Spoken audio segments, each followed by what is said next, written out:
Welcome back to the Crash Course Podcast. My name is Craig Crash Collins, joined as always by Brandon Scott, otherwise known as B. Scott. Just 4 teams remain in this iteration of the NFL playoffs. Today, we give one word to describe the postseason so far and rank the teams still alive by likelihood they'll hoist the Lombardi Trophy in Glendale. And of course, we give our championship weekend predictions, so we're going to get into the weeds of the NFL.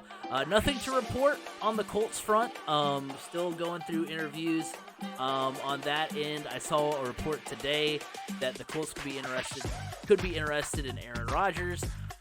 Very much hope that doesn't happen.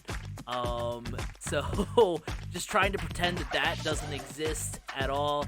But hey, on the flip side, it also reported that Houston is interested in Derek Carr.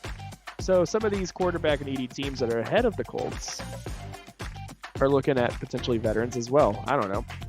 Yeah, I mean, that is good. It's bad news. And then on the coaching front, apparently the Colts are requesting a second-round interview with Dan Quinn.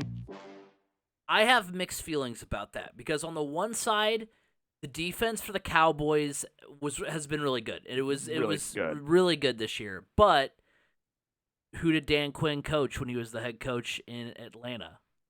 Matt Ryan. So, I mean, yes, I can see why that would be good on that side, but also, like, that means that the Colts could be committed to staying with Matt Ryan. You're going to have Matt Ryan back regardless. You're not going to cut him and take that cap hit. I mean, you're going to draft a quarterback, I feel like, and it's good to have a veteran presence, at least on the roster, to, help teach that rookie the ways of the NFL. Well, honestly, they're not cutting him and he's not retiring, and he's definitely not playing. Right. I guess unless it's an emergency. I guess in a way, okay, maybe I'm on board with this now because in a way, if Dan Quinn brings in, I mean, of course, there's no Kyle Shanahan to bring in as the offensive coordinator, but if you find someone to be the offensive coordinator, it'd be kind of funny if he was able to snag Kellen Moore. I was just thinking the same thing. But if he can bring over an offensive coordinator, someone who's run like the offense that he's presided over, or the type of offense he wants to run, or at least the kind of offense he wants to implement, then maybe having Matt Ryan is good because he can better teach whoever the Colts draft. I don't like anything that could potentially lean to the Colts not drafting a quarterback because... Oh, I don't think that's going to happen at this point unless for some reason they are not... teams jump ahead of them with just crazy draft loads, sending it to the teams that don't need a quarterback, and they're left without somebody. That's the only thing I can think of. And then first, before we move on, can we talk briefly about these stupid mock drafts that have the Colts trading away the farm to move up to number 1 to draft Will Levis? I'm wondering if you saw the same tweet I did that was like the Colts trading away like 4 or 5 picks to get to number 1, and they drafted Will Levis. I really hope that doesn't happen. I mean, that sets you you just sold the farm for a quarterback that's like the next Sam Darnold. Let's just be honest. When I see Will Levis, I think Sam Darnold. Yeah. Look, and it's like, okay, there we go. We'll be picking for a quarterback again in a couple of years. I'd almost rather see the Colts if they're gonna because going back to what you were talking about as far as veterans being available, and that could because I think that's a good thing as far as taking away the teams that have the capital to potentially move ahead of the Colts at 4. But yeah, I mean, I would almost rather the Colts go, because I don't know. I'm trying to think of if Lamar Jackson will command a huge trade. I mean, if trading the 4th pick would be not good enough. I'm sure there's going to be other stuff thrown in there. But if you could trade, get Lamar Jackson, not have to sell the farm, and then be able to draft the other needs that you have, and then maybe get a Stetson Bennett or a Max Duggan to be the backup. I'm game with something like that. Stetson Bennett, that's a guy that if you don't land your quarterback in the first round and you aren't able to trade up, I'm taking Peter Skoronski at 4, or I'm trading back and gaining some more draft capital and taking Peter Skoronski. And then I'm looking at Stetson Bennett. I mean, yeah, he's older, but who cares? Who really, honestly, and never mind. It's going off topic. Let's talk about the divisional rounds and the upcoming championship rounds of the NFL playoffs. Well, look, What snoozers? yeah, look, I've got your transition for you, B. Scott, because as we have seen, as we've talked about before, drafting a quarterback is a crapshoot. You're just as likely to find somebody at number one as you are at Mr. Irrelevant. And we had a number one pick and Obviously. Mr. Irrelevant Hey, how play many this times did we weekend. call for Brock Purdy? I remember thinking Brock Purdy would be a pretty good fit for the Colts. I'm sure there is one conversation maybe this time last year where I mean, I'm not going to sit here and say we predicted what Brock Purdy was going to be, but Oh I'm no, sure no, gosh but no. but I mean those are the names you throw around. I mean, look at all the hype that was. I mean, Malik Willis was supposed to be this, highly I mean, heck, I was on board with Malik Willis, and I thought Tennessee got a steal in Malik right. Willis, and now it's like And Tennessee's not even sure if they want to run with him in the right, future. exactly. And then like I know like Kenny Pickett looks to be what we thought he was going to be. Like I thought he was going to be end up being one of the better quarterbacks in the draft. Desmond Ritter we thought would be better. He wasn't. So it's always a toss up. So you know. As exemplified in the divisional round, because you have a quarterback that was Mr. Relevant and a quarterback that was number one, and picks that are in between. I forgot Dak was the fourth round. I thought Dak was like the second round, but yeah, Dak was Yeah, the Dak fourth round. was. So you And never what's interesting is that in the NFC playoff, in the NFC Championship game, we're getting a rematch from a really, really good Iowa State versus Oklahoma game, where Oklahoma and Jalen Hurts came out on top by 1 point in a shootout with Iowa State and Brock Purdy. I think it's going to be another close game. I don't know if it's going to be a shootout, but I know it's going to be a good game. But let's take a look back at the divisional round of the playoffs. It got going on Saturday with the Chiefs hosting the Jacksonville Jaguars. The teams traded touchdowns in the first quarter. A pair of Travis Kelce's scores had KC up 17-10 at the half. Chad Henne replaces Patrick Mahomes after an apparent leg injury to the MVP quarterback. In the fourth quarter, Travis Etienne's 4-yard touchdown run with just under 12 to play gets the Jags within a 20-17 score. Mahomes finds Marquez Valdez-Scantling from 6 yards out halfway through the final quarter to put Kansas City back up by 10. We get a final score of 27-10. Honestly, like the fact that the Jaguars kicked the field goal late. I mean, you got to get those points. I know Green Bay had a similar debacle a couple years ago. We all roasted them for it, but I like the fact that, hey, you're down 10, you need the field goal, go ahead and kick it and try the onside kick. Regardless, they lose 27-10. Patrick Mahomes, 195 yards, 2 touchdowns. Trevor Lawrence, 217 yards, a touchdown and a pick. Travis Kelce, 14 catches, 98 yards, 2 tutties. Isaiah Pacheco for the Chiefs had 12 carries for 95 yards. The nightcap on Saturday was the Eagles and the Giants, and oh boy, the Eagles exerted their will on the New York Football Giants. They get going early and often. A pair of Hurts touchdown passes in the first quarter, one to Dallas Goedert, one to Devonta Smith, hitting part of my parlay that I had for that game. A pair of rushing touchdowns in the second quarter by Hurts and Boston Scott has the Eagles up 28-0 at halftime, and it was just the Eagles on cruise control from there. The Eagles doubled up on the G-men on first downs, outgaining them 416 to 227. Jalen Hurts had 154 yards and 2 touchdowns through the air. Kenneth Gainwell of the Eagles had 12 carries for 112 yards and a touchdown. Then on Sunday afternoon, it got going with the Bengals at the Bills in the snow globe that was Buffalo, New York. The Bengals looked unstoppable early on. Joe Burrow finds Jamar Chase from 28 yards out. Hayden Hurst gets the second touchdown of the game from 15 yards away to have Cincy up 14-0 after the first. Josh Allen on a quarterback sneak gets Buffalo on the board at 17-7. Cincinnati at halftime. A Joe Mixon touchdown plunge makes it 24-10 Bengals after 3, and then it was a field goal in the fourth, and there you go. Burrow has 242 yards and 2 touchdowns through the air. Joe Mixon had 20 carries for 105 yards and a touchdown.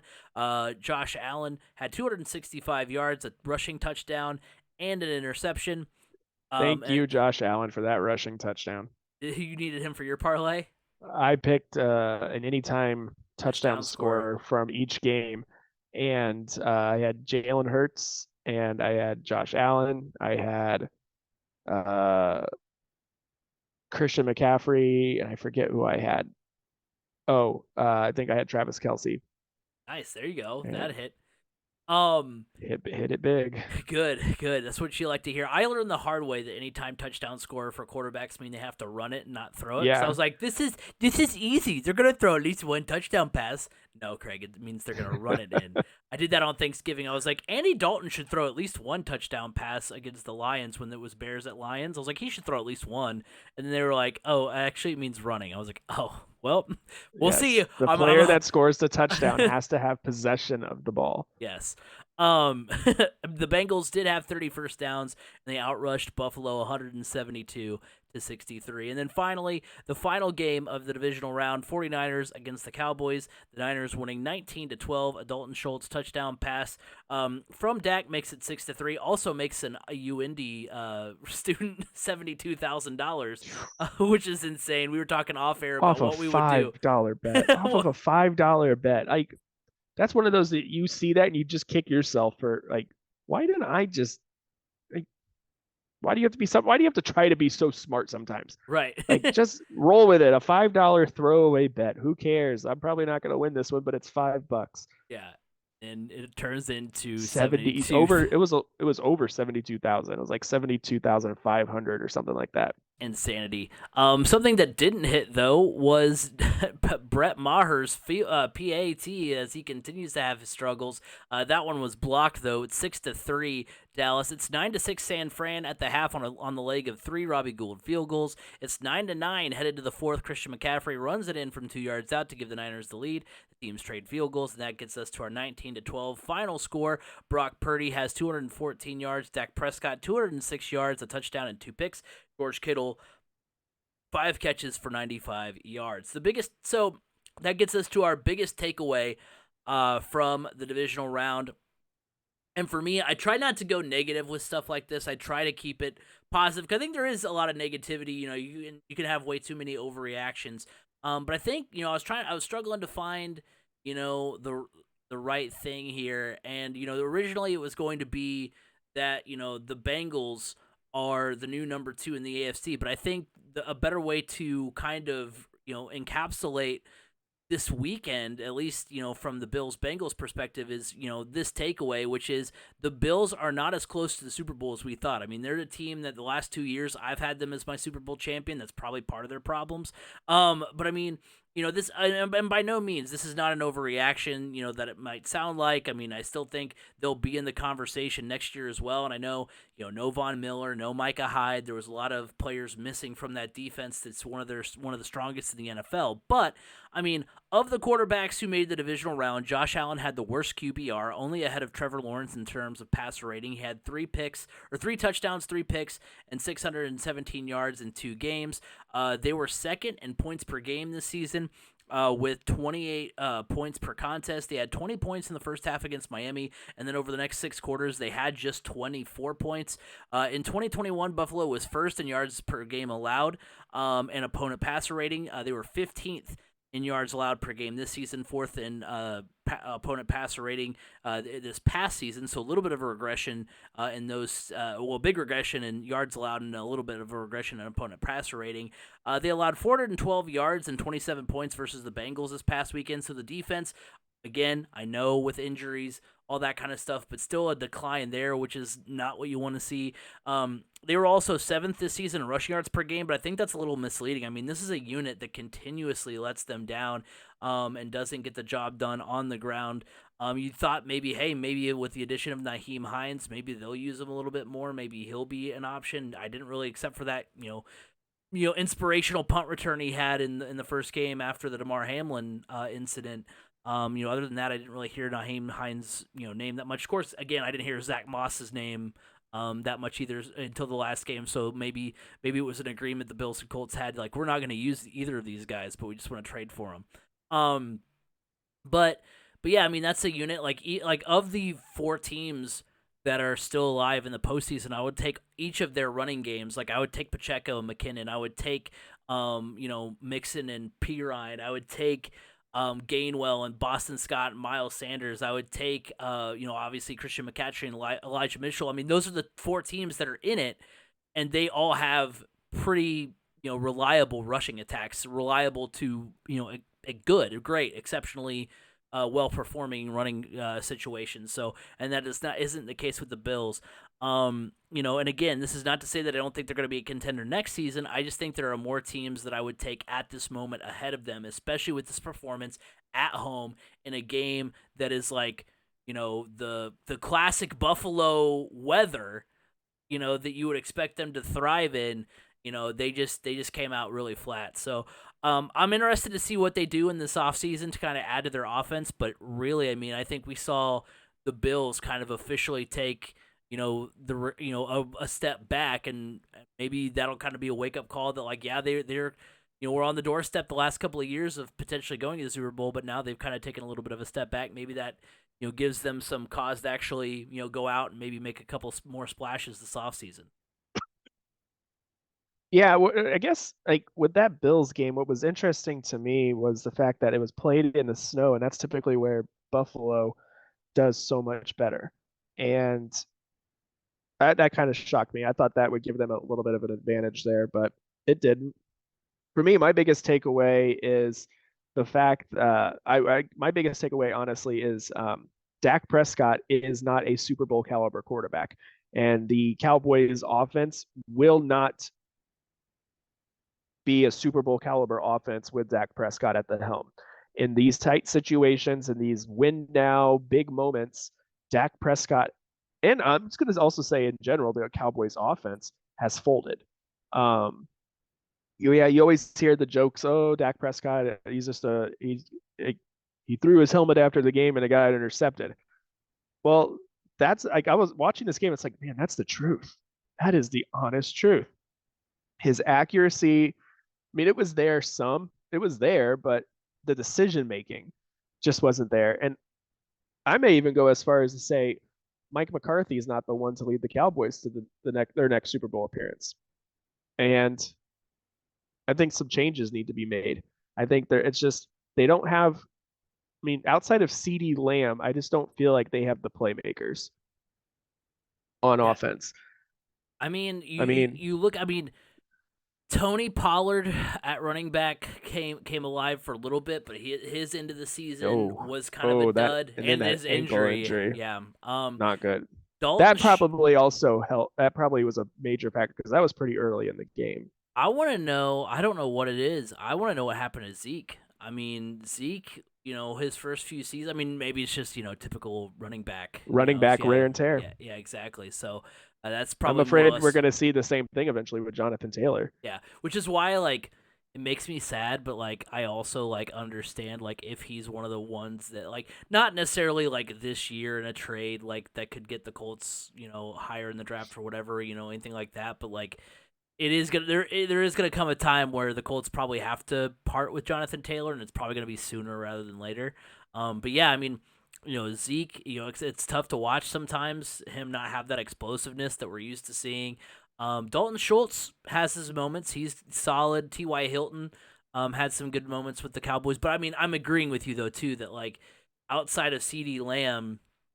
The some of the talent that we've been kind of used to them being able, because it's not necessarily that it's been just Dak and CeeDee Lamb and no one else, kind of like how we say with the Colts and having like Michael Pittman and not a lot of weapons outside of that. It's just the weapons that we're used to the Cowboys relying on haven't really been consistent and reliable this season either, which doesn't help matters. But I mean, obviously, when you got a quarterback like Dak, you're hoping that he'll be able to overcome stuff like that. Yeah. So it'll be interesting to see what the Cowboys do moving forward here. But that's one of those teams to keep an eye on. Yeah, for sure. Both them and the Bills, I think, will could potentially make some splashes this offseason. So we'll see what they do. And so before we take a look at this next weekend coming up, we want to just kind of tie a bow on the first two rounds of the postseason and give our one word to describe the playoffs so far. For me, oddly enough, is going to be That's my word to describe the playoffs so far. Two of the four games this past weekend were decided by 10-plus points. The Cowboys and 49ers was probably the best game of the weekend, but I'm just personally I'm not a huge fan of defensive struggles. It's weird. My brain is messed up. You guys probably, I mean, you've watched 215 plus episodes of this. You know that my brain is messed up. But it's because like for whatever reason in baseball, I love a pitcher's duel. A pitcher's duel is fun to watch. Just because like every base runner is so crucial. In a football game, I do not. I would rather see, you know, teams. I would rather see the game. Whenever I think of shootout, I think of Brett Favre versus Peyton Manning in the RCA Dome when it was like 21-14 after the first quarter or whatever it was. Those two teams just going up and down the field. Back in the day, like that's what I like to see in the NFL. So, defensive struggles, they're great. I'm not a big fan of them in the NFL. Jags and Chiefs never really seemed in question. That was one of the games that was decided within 10 points. Jacksonville kicked a field goal late to make it a one-score game, but otherwise, I think like through that whole game, like there was not a thought that I had in that entire game where I was like, yeah, maybe Jacksonville can do it. Like, no, I didn't feel that way at all in that game, even with Patrick Mahomes going down. And then overall, 4 of the 6 games on Wild Card Weekend were decided by 7 points or less. The Cowboys and 49ers won in blowouts, although the Seahawks gave San Fran a game for a little bit. The Bills and Giants games were close, but the result never seemed super in doubt. It was just like when watching those games, it was like, okay, the Bills or Giants are going to lose this game. It's not going to be Miami or Minnesota winning it. Both New York teams looked like the better teams early on. And Jacksonville, I mean, the Jacksonville comeback has probably been the signature game of this postseason so far. Like, if you're looking like, oh, the Bills Chiefs last year, kind of defined that postseason. The Chiefs or the Chargers and Jaguars defined this postseason so far. It is tough to follow up the insanity that was last season's playoffs. I mean, divisional weekend last year, like every game was decided either in overtime or by a last-second field goal. And there have been some, awesome moments in games, but it's just not been a very good follow-up. Now, I will say this weekend and the Super Bowl, I think, are all going to be fun to watch. I think we've got our best in this postseason. We've got our best football ahead of us. Yeah, I agree. Yeah, this past weekend, I think if it wasn't for the parlays, I don't think I would have paid too much attention. Just I would check in. I mean, because I was out Friday evening or Saturday evening. I mean, so Sunday. I mean, based off of the games leading up to that 49ers Cowboys game, they just weren't all that exciting. I don't know. I think also the fact that the 49ers and the Cowboys is such a historic rivalry come playoffs, they really hyped that up. They did really well hyping that up. Um, it helped, but overall, it was okay. Um, that 49ers Cowboys game, though, you're right, was the best of all of them. And like I told you off air, yeah, defensive struggles they could be boring, but this one at least had something to it. It wasn't just defenses a bunch of 3-and-outs. It was, there was moving of the ball, there was turnovers, there was missed extra points, there was some touchdowns. You never felt comfortable with either team. Even when San Francisco kind of got a rhythm, you're like, man, I still think Dallas could come back on this. And you just had a feeling that it wasn't quite yet over. I mean, obviously it was at the closer to the end of the game when San Francisco pulled away a little bit. But I think that one was probably the best because that one was never fully completed. The outcome was always in doubt. Whereas the other ones, it's like, okay, yeah, this we know the winner. But yeah, I'm definitely excited about these these conference championship games. I mean, obviously we have a good budding rivalry between the Bengals and the Chiefs. And then, like I said earlier, we get a matchup of some pretty good quarterbacks, in my opinion. Like at least they had a great game, a showdown in college against each other on the NFC side of things. And honestly, it's going to be fun because you're going to have strength versus strength in that one. You got one of the best offenses in the NFL versus one of the best defenses in the NFL. So somebody's got to give. I'm really excited for the NFC Championship game. Probably more so than the. I mean, I'm excited for both of them because I can't pick. I don't know who could win in either one of these. I have my guesses and who I'm leaning towards, but I think it would be a lot easier to pick if Pat Mahomes was not injured. Yeah. Well, I mean that goes beautifully into the next segment, which, we did this with the NASCAR championships, which and I like doing exercises like this where we're gonna rank the four remaining teams by likelihood they'll win the Super Bowl. And I think the reason it's so hard is because like honestly, I could see any of these four teams winning the Super Bowl. And like that seems obvious because it's championship weekend, but I mean last year there were a few question marks. I mean, I think we weren't quite sure what to make of the Bengals. They were the Cinderella story. The 49ers were the literal 6th seed last year.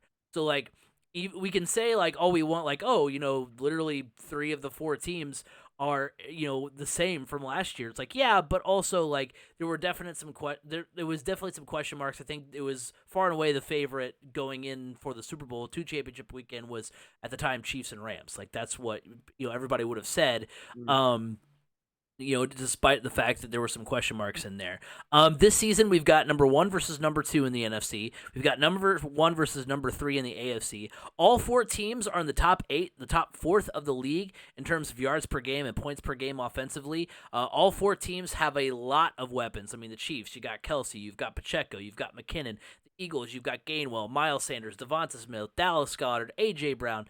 The Bengals, you've got Jamar Chase, Tyler Boyd, T. Higgins, Joe Mixon. The 49ers have McCaffrey, Kittle, Debo Samuel. I mean, every one of these teams has a lot of weapons you can go to. The 49ers, Bengals, and Eagles are in the top 8 in the league in points allowed per game. The 49ers and Eagles are the top 2 in terms of yards per game this season. And so, like, you have teams that have a lot of weapons. Great offenses, great defenses.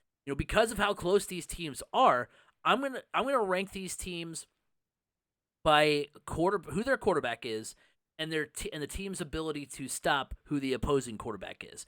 And based on that, number 1 for me is the Eagles. Surprisingly enough, I really thought with how the Bengals played this past weekend, I would end up going with them. But I mean, Jalen Hurts had the 4th best QBR and passer rating in the regular season this year.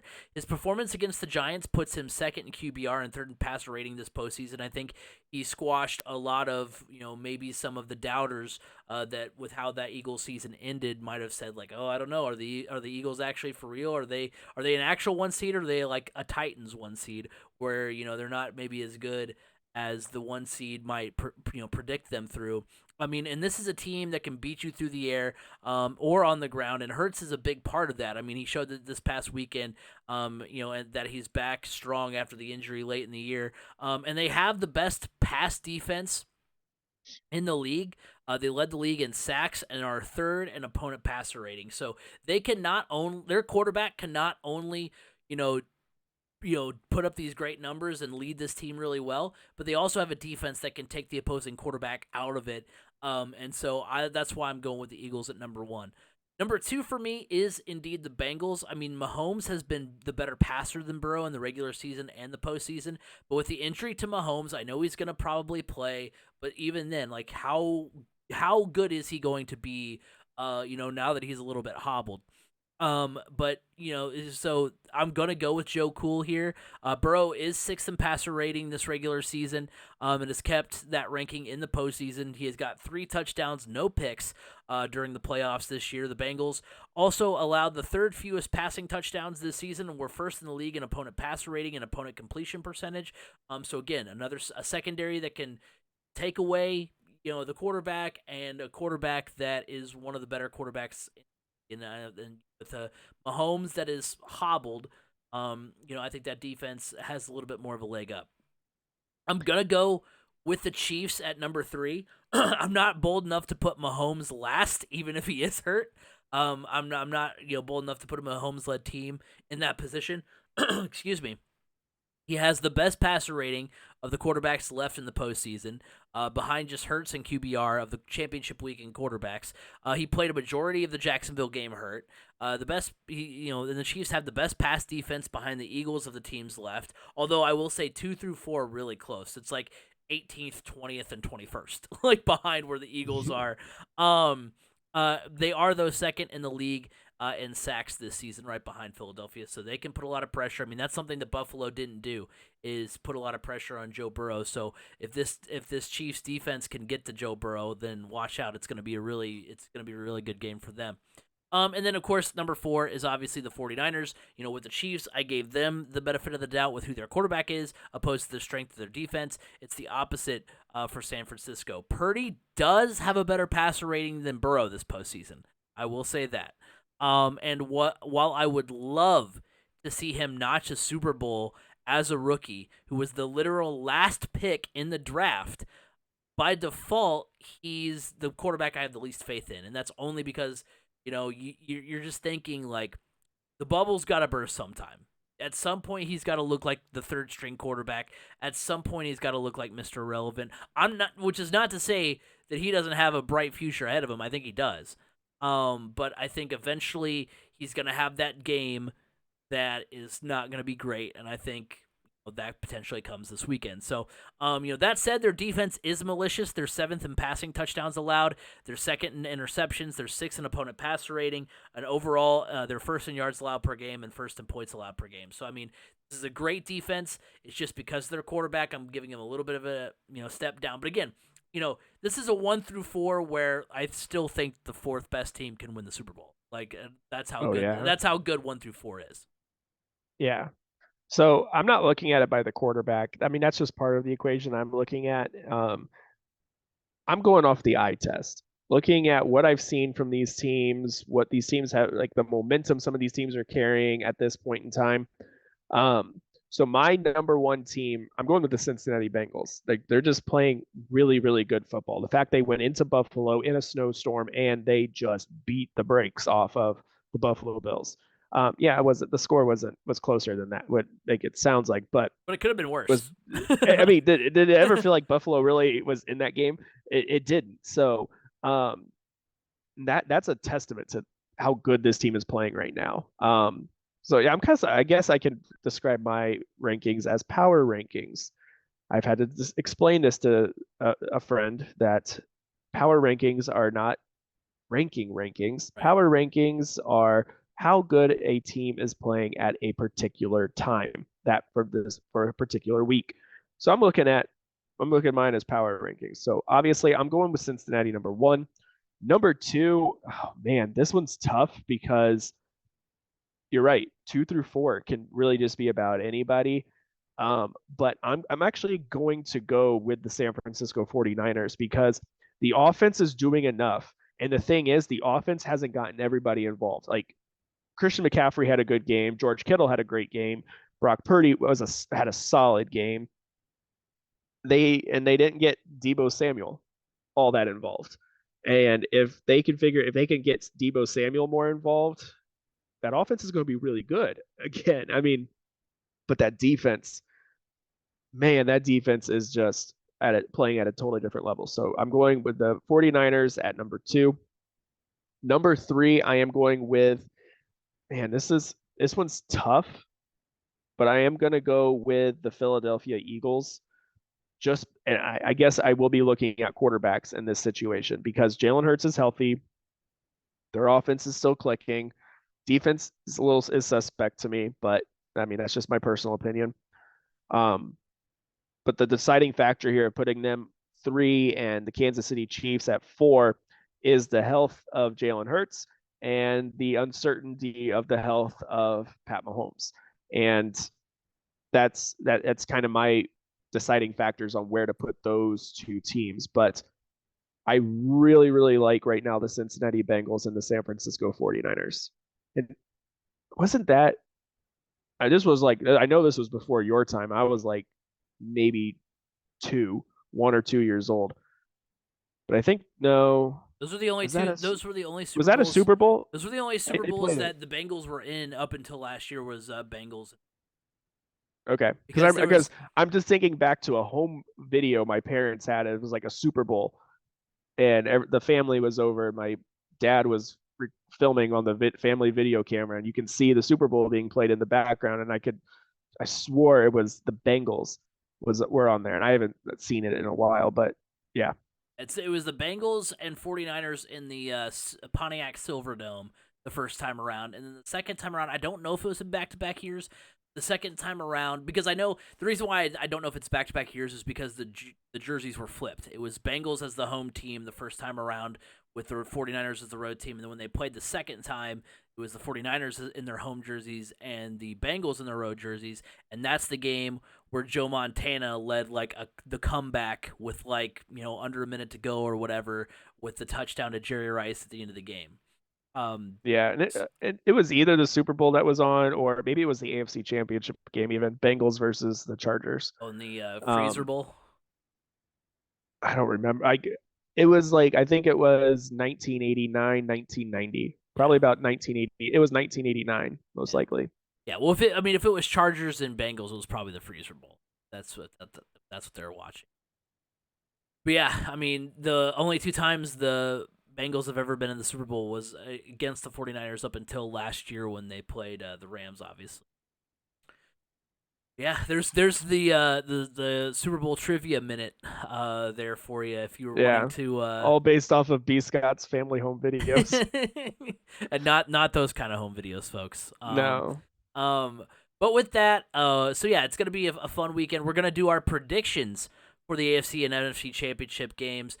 Before that, we're going to talk about our friends of the show. First of all, from Anchor, the Crash Course podcast is brought to you by Anchor. Looking to start a podcast but don't know where to start? Look no further than Anchor.fm. Anchor allows you to record and edit your podcast right from your computer or mobile device, and it will distribute it to other sites such as Apple Podcasts, Google Podcasts, and Spotify. On a budget, not only is Anchor completely free of charge, but will allow you to make money from your podcast with no minimum listenership. Download the free Anchor app or go to anchor.fm to get started. Anchor, it's everything you need to make a podcast in one place. Also, the Crash Course podcast is brought to you by Eat Lunch and Board Game, heard weekly on Apple Podcasts, Google Podcasts, and Spotify, and wherever podcasts can be heard. Board games build bridges. So it is time. We've summarized the postseason. And done all that. We've given our rankings of the best teams, we've given our rankings of from best to worst of the teams still alive in the postseason. So now it is the moment of truth. We must give our predictions for the AFC and NFC championship games, and we're doing it with a little bit of a twist. Where we're also going to give a same game parlay because we want to win $72,000 too. Although these bets won't probably do that for you, but still, we want to. I think it would be interesting to kind of it'll kind of give an indication of how we think the game will go as well as far as how it will be played. We're gonna start in order of how these games are gonna be played. I think the AFC Championship game is first. So we'll start with It usually is. yeah. So we'll go AFC Championship game first. Bengals at Chiefs. Pick plus a 3-leg same game parlay for the game. For me, I'm gonna go with the Bengals. My parlay is Bengals money line, which means they win outright. Because right now the spread is like -1, so you might as well just go with the money line at that point. The over at 47 points and Isaiah Pacheco over 47.5 rushing yards. I'm leading Bengals with the Mahomes injury. I think this game does, however, hit the over. 51 points scored in last year's game, so I think it still is going to have some solid points scored. The Bengals can get after the quarterback. Mahomes is hobbled, and I think they lean on their running backs a little bit more than usual, so that's why I think Pacheco has a pretty solid game because I think they will work him into the offense, just kind of like they did against the Jaguars late. But more importantly than anything else, as a reason to go with the Bengals in the AFC Championship game, is that the Bengals have the Chiefs' number. They beat them twice last season, including this game in the AFC Championship game. They also beat them earlier this season. I know it was in Cincinnati. This game's in Kansas City, but still, this will be like the fourth time in a calendar year that they've played in like a little over a calendar year that they've played the Chiefs, and so far they're 3-0.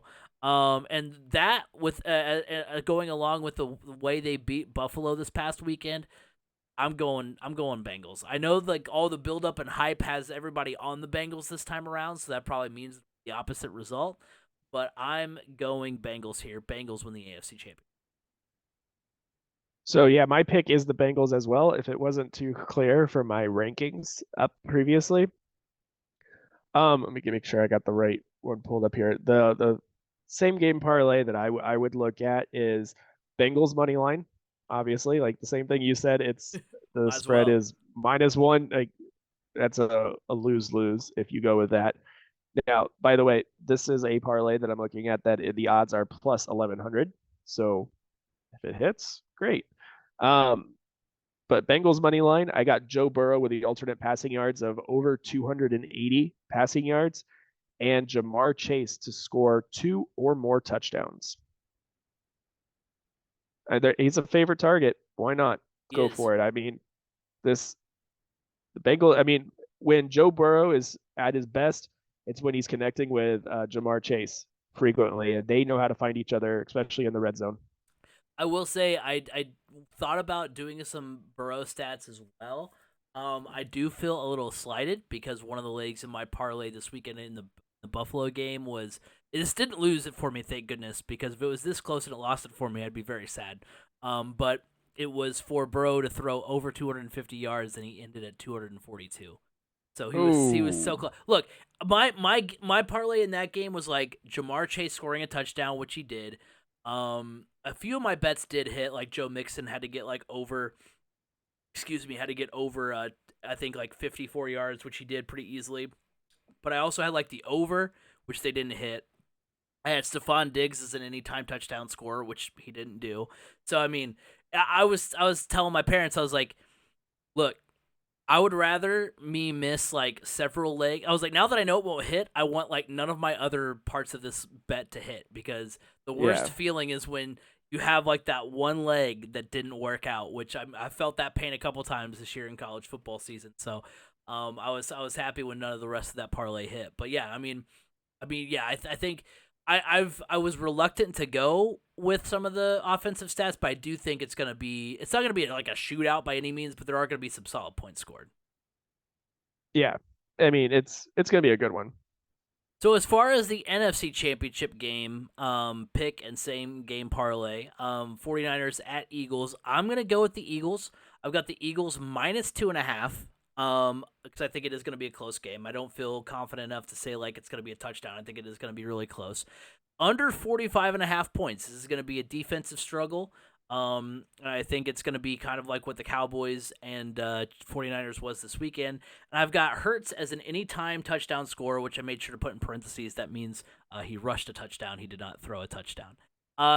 These teams are so evenly matched both on offense and defense. This is going to be a defensive slugfest. Like I said, the Eagles have the better quarterback. He can beat you both with his arm and his leg, which is why I think he can get one for you on the ground there. It is close, but I think at home Eagles squeak out a nail biter. Their ability to get to the quarterback and shut down the opposing signal caller will be enough to shut down Purdy and neutralize the 49ers offense. I've got the Eagles advancing to the Super Bowl. So mine, I have my pick is the 49ers. Again, if you couldn't already tell from my rankings. So my same game parlay is a plus 650. 49ers money line. I did not want to ever really mess with the spread because I always feel like you're going to be left like with that half point you need. um, and I've never had luck. So I always go money line. That's just the way I roll. I am working with an over under though, and that is with San Francisco total points. I'm going over 21 and a half total points. Um, and then I think in order for them to get there, this one might hit, and that is for Christian McCaffrey to score 2 or more touchdowns. Look, Christian McCaffrey is a do-it-all type guy. I mean, if you really need to get some good yardage, he's there. So, and also he helped me hit my last leg of my parlay this past weekend. So, got to go with the consistency there. Yeah, I mean, I'm surprised you didn't go Debo Samuel because that was who you topped up at locked up in your rankings. Well, I talked to him because they need to do more with him if they want to win. I just figured, Christian McCaffrey being their running back, and then with a quarterback that's not, you know, doesn't He's have probably the quite safer the bet. experience. Yeah, because it's Christian McCaffrey can either be a runner or a receiver. So it was more likely, the odds were more likely that he would score a touchdown. Sure. And I was worried there for a while. I was like, oh my gosh, this is not going to happen. It's not going to happen. And then they got down to like the 2 yard line, and my brother-in-law texted me. He said, this is happening. I mean, the 49ers and McCaffrey have helped me with one parlay that I hit on and one that I didn't hit on. I had a lot of luck with them in the Seattle game, and then not so much luck in this game. McCaffrey did get the touchdown that I needed him to get. He did not get anywhere close to the rushing yards. He was like 10 yards short of what he needed receiving yards. But yeah, that's the great thing about betting too. Late in the game, I was like, okay, if the Cowboys still have time to throw to CeeDee Lamb, who I need to score a touchdown, they can throw it to him, and then it can be a long pass or a long run to McCaffrey. You can get him in field goal range. Like, this can all still work out.